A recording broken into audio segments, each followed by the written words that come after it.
Hello guys, I'm Madhura Deshmukh. Welcome to all in a Java programming for beginners. Let us start.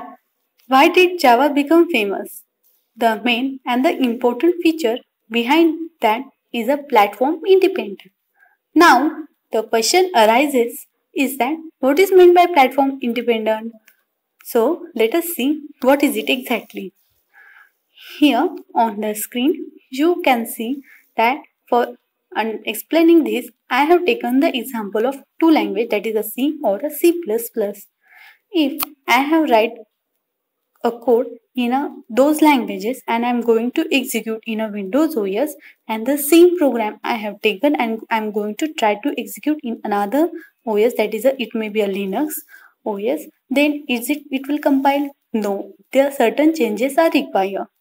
Hence, C or C++ are not going to be said as a platform independent. So let us see about the Java.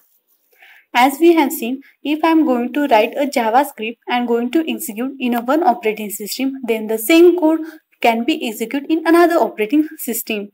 That means between the Java as well as a OS, it can maybe a Windows or a Linux, a layer is being made.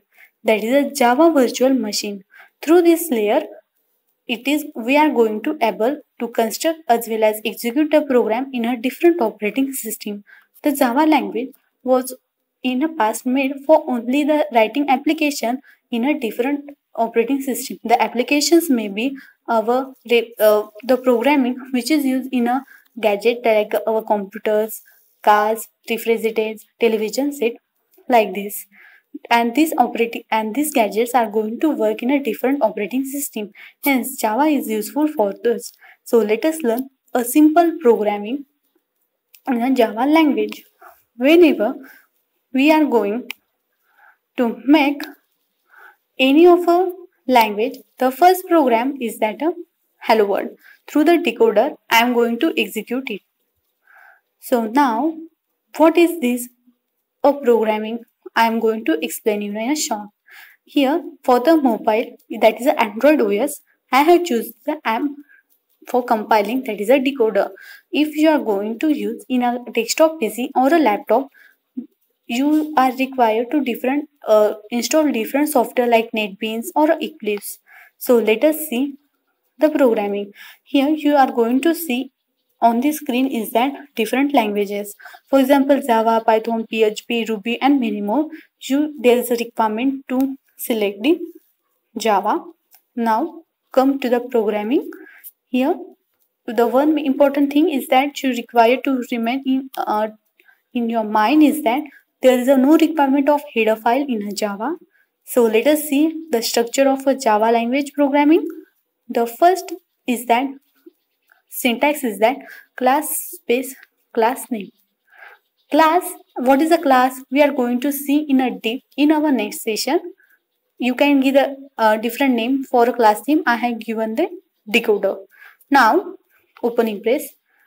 After this, I have to write public static void main in bracket string args. What is this? I will understand you in a simple way. First one is the public. Public is the access specifier.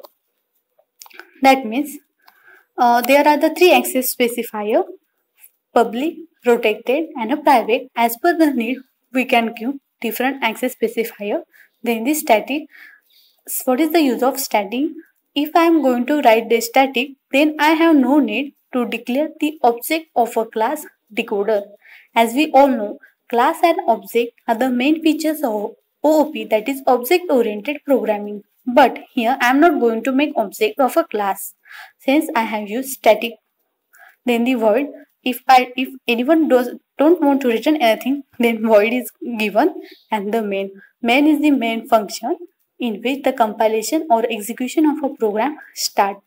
And after the remaining part is that string args. What is this? This is if I'm going to passing the parameter through an array. Hence I have made the array of argument and given the data type as a string. So let us see opening brace. In the opening brace, I have written the line which is a system.out.println in a bracket hello programming. and each and every statement of a programming end with a semicolon. Here, what is this? One of such a big line which I have printed. If I am going to give an input as well as want to see any output on the screen, here through the double quote, whatever is your output, you have to write here where I have written the hello programming, and for writing every new line, the println, that is a print line, is being used. When there is opening brace, there is a need to close it. So after giving two closing brace, our simple program of hello world is being completed. Now it is the time to show to see the output. So let us see the output. Here, the output you are going to see on the screen is that hello programming. In this way, we have made a simple program. If you want to do or execute different program, you can do in a similar way. If you like this video and you enjoy it, then don't forget to like, share and subscribe. Thank you so much.